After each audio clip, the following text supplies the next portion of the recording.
Welcome students. In this session we will discuss about the electric current. And what is the electric current? Let us consider this is a wire. ठीक है, मान लेते हैं ये एक wire है, इसमें से पर यूनिट टाइम कितना चार्ज फ्लो हो रहा है divided by time. Charge per unit time through this cross section, ये क्रॉस सेक्शन. इसी तरह से वायर में से भी इलेक्ट्रिक करंट क्या कहेंगे कि electric current is the flow of charge. पहली बात हो गई चार्ज की, flow of charge per unit time through any cross section, any cross section of a wire. किसी वायर में से फ्लो ऑफ चार्ज, दूसरी चीज है पर यूनिट टाइम, और तीसरी क्या है through any cross section of wire. मतलब वायर अगर ले रहे हो तो ये पूरी की पूरा क्रॉस सेक्शन ही इसका लेना है. ठीक, अब ये बात कर रहे हैं क्या, I is equal to Q by T. ये कर सकते हो. अगर क्या है dq बहुत स्मॉल फॉर्म में है तो क्या है, तो then I will be equal to dq by dt. ये भी कह सकते हैं कि वेयर, ये मतलब इंटीग्रेशन फॉर्म में. और बच्चों इसका यूनिट क्या है, इट्स यूनिट क्या है, दैट इज आपको पता होना चाहिए I equal to Q by T. तो Q का मतलब चार्ज का यूनिट क्या होता है कूलम, और ये टाइम का सेकंड. तो इसलिए आप कह सकते हो इसका क्या है 1 एम्पियर. करंट का यूनिट होता है एम्पियर, तो 1 ampere equal to 1 coulomb by 1 second. तो आप इसको 1 एम्पियर इक्वल टू 1 कूलम पर सेकंड ऐसे कर सकते हैं. ठीक है, पर मेनली हम सब एम्पियर यूज करते हैं. इसको अब भूल जाइए कॉम्प्लेक्स चीज बनाने के लिए. नेक्स्ट अब देखिए कि इलेक्ट्रिक करंट कैसी क्वांटिटी है, स्केलर है कि वेक्टर है. अब जैसे ये देखिए, ये it is a scalar quantity. बच्चों ये देखिए, कई स्टूडेंट्स ये भी सोचते हैं, बहुत अक्सर मैंने देखा है कि बोलेंगे कि हाँ सर क्योंकि करंट की डायरेक्शन होती है तो इसलिए ये क्या है vector quantity, but it is a scalar quantity. क्यों, because it obeys, it is added by algebraic method.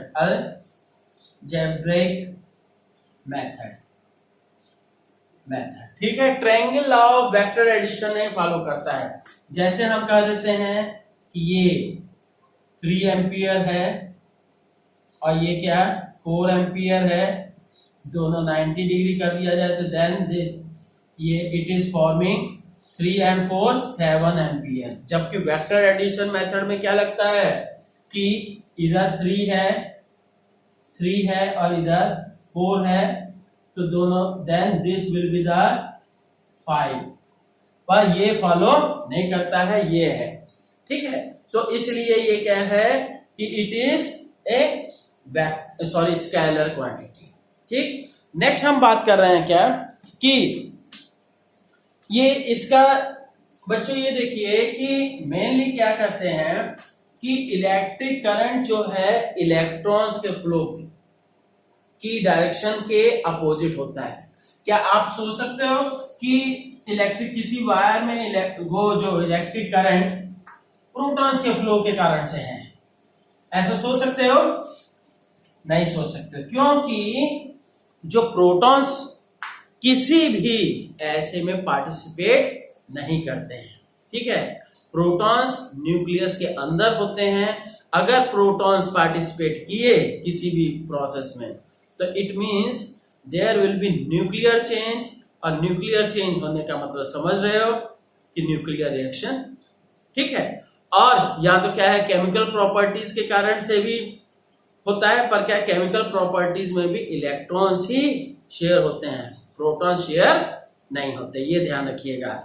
तो अब ये है कि यहां पे एक टर्म आती है इलेक्ट्रिक करंट, ये कन्वेंशनल करंट, कन्वेंशनल करंट। बच्चों यहां पे हम सब ये जो ले रहे हैं दैट इज कन्वेंशनल करंट। क्योंकि हमेशा कहा जाता है कि बी पॉजिटिव क्या ब्लड ग्रुप, नहीं, बी पॉजिटिव मतलब हमारा एटीट्यूड पॉजिटिव रखना चाहिए। तो ये क्या है, जैसे देखिए ये कोई, ये हो गया जी, नाउ यू कैन से, तो अब ये देखिए इधर से इलेक्ट्रॉन निकलते हैं निगेटिव टर्मिनल से, और मेन प्रोसेस क्या है, इलेक्ट्रॉन्स ही जाते हैं। Is that clear? Electrons he negative terminal से निकलकर पॉजिटिव टर्मिनल में एंटर करते हैं। ये नहीं होता है कि प्रोटॉन्स यहां से निकले और वो निगेटिव टर्मिनल में एंटर किए। तो इसलिए करंट की डायरेक्शन क्या होनी चाहिए, करंट की डायरेक्शन एक्चुअल तो होती है निगेटिव से पॉजिटिव की तरफ इन द आउटर सर्किट, ठीक है। पर यहां क्या है, आउटसाइड द बैटरी करंट, तो पर यहां पे क्या है कि ये this is the current due to electrons, and then we have to consider the current in this section that is due to positive, मतलब पॉजिटिव की टर्म्स में, निगेटिव के लिए नहीं ले रहे हैं हम, क्या है पॉजिटिव। तो कन्वेंशनल करंट क्या है, तो ये हेयर इसको कहा देते हैं आईसी, ये IE is the current, electric current due to electrons, electric current due to electrons, और IC क्या हो गया जी, कन्वेंशनल करंट, कन्वेंशनल करंट। अब ये है कन्वेंशनल करंट, क्या कहोगे, conventional current is opposite to the electronic current. क्या कहोगे जी, conventional current, conventional current is opposite to the electronic current, electronic current, ठीक है बच्चों। यहां इलेक्ट्रॉनिक करंट का मतलब करंट ड्यू टू इलेक्ट्रॉन्स है। Is that clear? तो तो अब ये देखिए ये हो गया बच्चों। तो मतलब हम हमेशा ये है जो हम सब मानते हैं that is the conventional current, and conventional current is from positive to negative of the battery, ठीक है। IC इज ये है, इसी को हम ओरिजिनल करंट मानते हैं। IC इज ये from positive to negative terminal, positive से निगेटिव टर्मिनल की तरफ ये करंट होता है।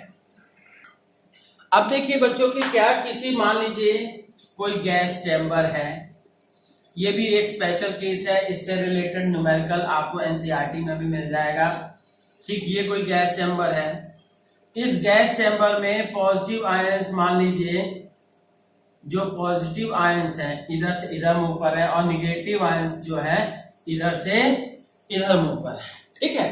तो अब ये है, now you have to calculate what will be the total current for this cross section area. ये एरिया ए है, इस क्रॉस सेक्शन एरिया के लिए टोटल करंट क्या होगा। तो आप ये कहिएगा कि देन द करंट, ये तो पॉजिटिव के कारण से हुआ, इस ये निगेटिव आयंस जो है, बच्चों ध्यान दीजिएगा ये प्रोटॉन्स नहीं है, पॉजिटिव आयंस है, ठीक। तो ये क्या है, ये पॉजिटिव आयंस के कारण से करंट इधर, तो निगेटिव के कारण करंट इधर हो गया अपोजिट में, पर निगेटिव के कारण जो पॉजिटिव करंट होगा, नेगेटिव का अपोजिट हम कन्वेंशनल करंट लेते हैं, तो इसके अपोजिट भी दूसरा करंट हो जाएगा। तो इसलिए now the net current will be I will be equal to I plus फिर I minus. Is that clear? तो ये टोटल ऐड हो जाएगा, ये ध्यान रखिएगा। ठीक, ऐसा ये क्योंकि इसके कारण से करंट इधर हुआ, आई पॉजिटिव इधर हुआ, इसके ये तो आई नेगेटिव इधर हुआ, पर आई नेगेटिव का अपोजिट करंट आपको इसका भी लेना है अपोजिट, तो इसलिए दोनों ऐड हो गया। अब देखते हैं, देखिए स्टूडेंट्स ये क्वेश्चन है कि show that 1 ampere is equivalent to the flow of this much elementary charges पर सेकेंड। अब यहां ये देखिए कि एलिमेंट्री चार्जेस का मतलब जो करंट के लिए रिस्पॉन्सिबल होते हैं, दोज आर इलेक्ट्रॉन्स। ठीक है, तो अब यहां पे हम सॉल्यूशन करेंगे क्या कि I इक्वल टू 1 एम्पियर दे दिया, और एलिमेंट्री चार्ज के ऊपर कितना होता है जी, ये तो एलिमेंट्री ई इलेक्ट्रॉन के ऊपर चार्ज कितना होता है, दैट इज 1.6 इंटू 10⁻⁻19 कूलम, और पर सेकेंड मतलब टी की वैल्यू आपको 1 सेकेंड निकालनी है। अब ये आपको शो करना है, देखिए शो करना है कि इतने इलेक्ट्रॉन्स पर सेकेंड फ्लो हो रहे हैं 1 एम्पियर करंट बनाने के लिए पर सेकेंड। तो क्या हो जाएगा, क्योंकि आपको पता है I equals you know I equals to Q by T, here Q equals to क्या N into E, here Q equals to N into E, तो क्या हो जाएगा I equals to N into E by T। Clear? तो अब यहां से क्या हो जाएगा, तो N equals to you will get N equals to I T by E। तो I की वैल्यू हो गई जी 1 एम्पियर, T की value 1 second divided by E की value 1.6 into 10⁻⁻19। So you will get, इसको सॉल्व करोगे तो then you will get 6.25 into 10⁻18 electrons. मतलब इतने इलेक्ट्रॉन्स पर सेकेंड किसी क्रॉस सेक्शन में से फ्लो हो रहे हैं 1 एम्पियर करंट बनाने के लिए। सोच लीजिए कितने सारे इलेक्ट्रॉन्स आपके लिए वर्क करते हैं। ठीक है, और आपके घर में कम से कम 10-15 एम्पियर करंट यूज होता है पर सेकेंड।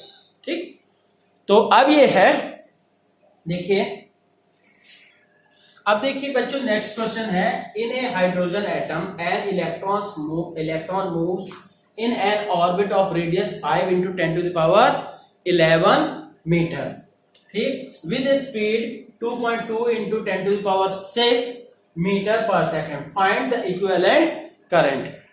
अब देखिए फाइंड द इक्विवेलेंट करंट, इसमें इक्विवेलेंट करंट का मतलब वही बात है कन्वेंशनल करंट, टर्म बस चेंज कर दिया और कुछ नहीं।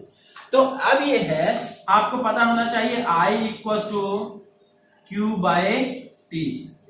अब यहां एक चीज कह रहे हैं कि ये इलेक्ट्रॉन है, सॉरी ये क्या है, ऑर्बिट हो गई हाइड्रोजन एटम की, तो यहां पे एक इलेक्ट्रॉन है, हाइड्रोजन के ऑर्बिट में एक ही इलेक्ट्रॉन होता है, इलेक्ट्रॉन है, और ये मूव कर रहा है किस वेलोसिटी से, तो इससे।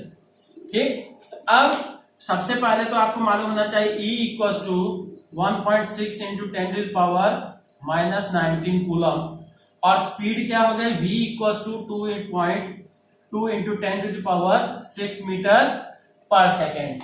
अब इसके साथ ही साथ क्या रेडियस दे रखा है, रेडियस ऑफ द ऑर्बिट, ये रेडियस दे दिया है R is equal to 5 into 10⁻11 metre. अब क्या करना है बच्चों, आपका मेन टारगेट क्या है कि Q निकालना है और T निकालना है। चार्ज पर सेकेंड T की वैल्यू क्या है, ठीक है, तो मतलब सबसे पहले क्या है, टाइम पीरियड निकाल देते हैं इसका। टाइम पीरियड मतलब कि एक इलेक्ट्रॉन मूव करने के लिए Q for Q equals to E, मतलब चार्ज के नाम पे केवल एक ही इलेक्ट्रॉन फ्लो हो रहा है, तो T T will be equals to capital T, मतलब एक टाइम पीरियड में केवल एक इलेक्ट्रॉन चक्कर लगा है। ठीक है, मतलब टाइम पीरियड किसे कहते हैं? Time period is the total time taken by body to complete one revolution. तो अब यहां से T equals to capital T, तो कैपिटल T मतलब टाइम पीरियड कैसे? Total distance by 2 pi r divided by v, velocity हो गई, speed हो गई। तो अब ये यहां से Q की वैल्यू भी निकल आई, यहां से T की वैल्यू भी निकल आई। So you will get I equals to E by, और क्या है, 2 पाई r इंटू v। तो ये सारी वैल्यूज यहीं पे रख दीजिए, क्या हो जाएगा? E की वैल्यू क्या आ गई? 1.6 into 10 to the power minus 19, v की वैल्यू दी हुई है 2.2 इंटू 10 टू द पावर 6, और फिर डिवाइडेड बाय 2 इंटू 22 बाय 7, और इंटू r की वैल्यू कितनी है? कितना हुआ? 5 इंटू 10 टू द पावर 11 की बजाय मुझे लगता है -11। बच्चों यहाँ पे क्या है? -11 होगी। ठीक है, अदरवाइज क्या है? It will be the radius of more than the radius of earth. ठीक, तो यहां से क्या है? 5 इंटू 10 टू द पावर -11। ठीक है, now you have to calculate this and you will get answer 1.12 into 10 to the power 3 ampere. ठीक, -3 ampere, -3 ampere. Is that clear? ये आपको मिलेगा। ठीक है,